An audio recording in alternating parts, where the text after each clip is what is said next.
જ્યાંની વરણી કરવામાં આવી છે, જ્યારે ડેપ્યુટી મેયર તરીકે કેયુરી દેસાઈની વરણી કરવામાં આવી છે। સ્ટેન્ડિંગ કમિટીના ચેરમેન તરીકે મુકેશ અગ્રવાલ, શાસક પક્ષના નેતા તરીકે નરેશ પુરોહિતની પસંદગી અને દંડક તરીકે રાકેશ પટેલની નિમણૂક કરવામાં આવી છે। રાજન રાજપૂત ફોનલાઈન પર જોડાઈ ગયા છે। રાજન, છેલ્લા ઘણા સમયથી, કારણ કે 28 એપ્રિલે પરિણામ જાહેર થઈ ચૂક્યું હતું, ઘણા સમયથી અલગ અલગ નામ ચર્ચામાં હતા અને આખરે નવસારી મહાનગરપાલિકામાં નવા મેયર તરીકે જે છે અશોક ધોરજીયાની વરણી કરવામાં આવી છે। શું અપડેટ છે? જી બિલકુલ પ્રીતિ, આપને મહત્વના અપડેટ અંગે તો જણાવું તો નવસારી મહાનગરપાલિકાનું પહેલું જ સામાન્ય સભા, પહેલું જ બોર્ડ છે એ થોડી જ મિનિટોમાં મળવા માટે જઈ રહ્યું છે।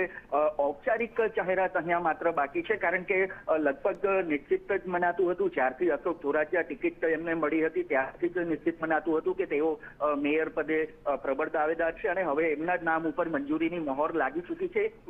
મેયર તરીકે અશોક ધોરજીયાની થોડા જ સમયમાં ઔપચારિક જાહેરાત થઈ જશે। ત્યારબાદ ડેપ્યુટી મેયર તરીકે કેયુરી દેસાઈ, ત્યારબાદ શાસક પક્ષના નેતા તરીકે નરેશ પુરોહિત, દંડક તરીકે રાકેશ પટેલ અને મહત્વની જે સ્ટેન્ડિંગ કમિટી છે તેના માટે મુકેશ અગ્રવાલના નામ ઉપર પાર્ટી દ્વારા મહોર મારી દેવામાં આવી છે। એમના ફોર્મ ભરાઈ ચૂક્યા છે, મેન્ડેટ આપી દેવાયો છે અને હવે માત્ર ને માત્ર જે છે એ ઔપચારિક જાહેરાત બાકી છે। થોડા સમયમાં લગભગ સુધીમાં અહીંયા પ્રથમ સામાન્ય સભા મળશે અને જેમાં આ તમામ 5 જે હોદ્દેદારો છે એમના નામોની અહીંયા ઔપચારિક જાહેરાત હવે થશે। બિલકુલ, આભાર રાજન તમામ વિગતો માટે।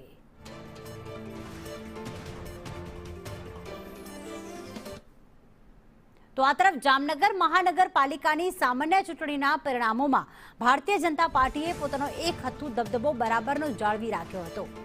મહાનગરપાલિકાની કુલ 64 બેઠકોમાંથી ભાજપે 60 બેઠકો પર પ્રચંડ વિજય મેળવીને 7મી વખત સત્તાની કમાન પોતાના હાથમાં રાખી છે અને વિપક્ષમાં કોંગ્રેસે માત્ર 2 અને આમ આદમી પાર્ટીને 2 બેઠકોથી સંતોષ માનવો પડ્યો છે। ભારતીય જનતા પાર્ટીના ભવ્ય વિજય બાદ હવે જામનગરના મેયર, ડેપ્યુટી મેયર તરીકે હવે કોણ બનશે તેની ચર્ચાઓ તેજ બની છે। ઉપેન્દ્ર ગોહિલ જોડાઈ ગયા છે। ઉપેન્દ્ર, કયા નામની ચર્ચા ચાલી રહી છે હાલમાં અને ક્યાં સુધીમાં તેની જાહેરાત થઈ શકે છે?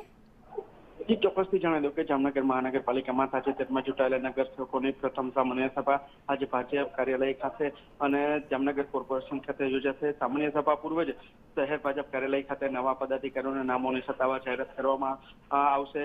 મેયર પદ માટેની વાત કરીએ તો ખ્યાતિબેન મંગરા છે, તૃપ્તિ ખેતિયા છે અને મોનિકા વ્યાસના નામોની ચર્ચા આગળ ચાલી રહી છે।